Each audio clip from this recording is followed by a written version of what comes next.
Hi everyone, so finally a new update on the current state of the engine. We can see here.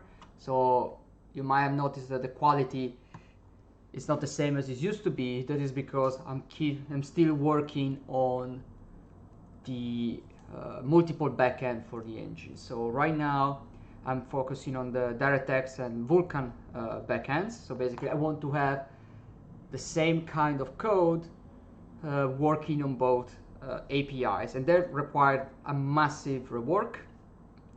And so basically right now the only thing I can render is a simple funk shader. It's not really funk right now, it's just only the albedo, but the code path is triggering correctly, and a skybox, right? So you can see the skybox is quite dark because there is no tone mapping happening or sRGB correction.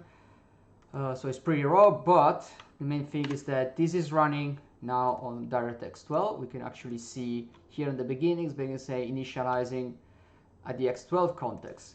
I can close this, and here in the engine config, I can just say, okay, now running using Vulkan. Let me just recopy over the configuration. We run it, and you see nothing changed. I get the same exact render. You can see it's different because in Vulkan I color the settings based on the card I'm running on. In this case is the AMD card. You can see it's initializing a Vulkan context. So I have the code working exactly the same on both paths. So let me quickly show roughly how it looks. So I work with a node graph. So this is the skybox node. And the main idea is that you create, first of all, a frame bindings. Basically say, okay, what are the render targets for this input, and is expressed in a generic way, so it works for both DX and Vulkan. And then what you do is that you use a material, right? So you have this material handle where basically we allocate a material, and this is the main abstraction for the API to avoid binding with specific descriptor, Vulkan descriptor, DirectX descriptor. So once you have material, then we can just say, okay, once we bind the texture, we bind the mesh, and then basically we just say, okay, bind the material in one go. So the engine automatically handles everything it needs under the hood in the specific context. We bind the camera, and thus we render the mesh. This is the sky dome, right? And this is it. So this simple code is basically to render the mesh we want with the correct binding with everything in a generic way. So in this code, there is nothing specific to Vulkan or DirectX.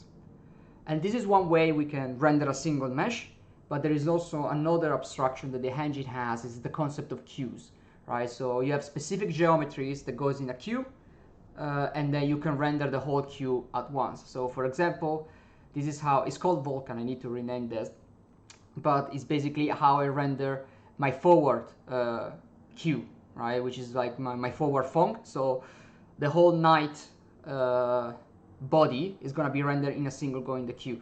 So I have several queues right now, and forward, defer, shadow, debug, and custom. So these are gonna be renamed soon. I'm keeping forward and defer mostly because originally the engine was defer. Now I'm moving it to forward plus. But basically this will become basically opaque and transparent in the future. But basically I can just say to the engine, okay, render this whole queue. So all the materials that are part of the forward or transparent, opaque, pass, whatever, they all get submitted in order correctly. They are sorted by material and everything. And you can see that the rest of the plumbing is the same. You have the bindings in the material, you have the configuration of the targets and everything in a generic way. Under the hood, the engine deals with that. Same goes for allocating render target if you need, and resources. So that's what we're working on. So basically the main idea is to keep pushing this to basically get back to the previous stage where I had the full PBR material, a nice PBR material with the different the animation, the skinning. So basically convert the whole engine, do a massive cleanup, because right now it's in a bit of a sorry state due to conversion from multiple backends. Especially the material system needs quite a bit of cleanup, but that's the main idea. And then moving from there, starting adding new stuff. So the next things I'm probably gonna add is will be grass. I really want to start populating the scene, a vast scene with a lot of grass, then trees, probably a procedural skybox with scattering, and so on. So that's the current state, and let's see how we move forward. So see you in the next update.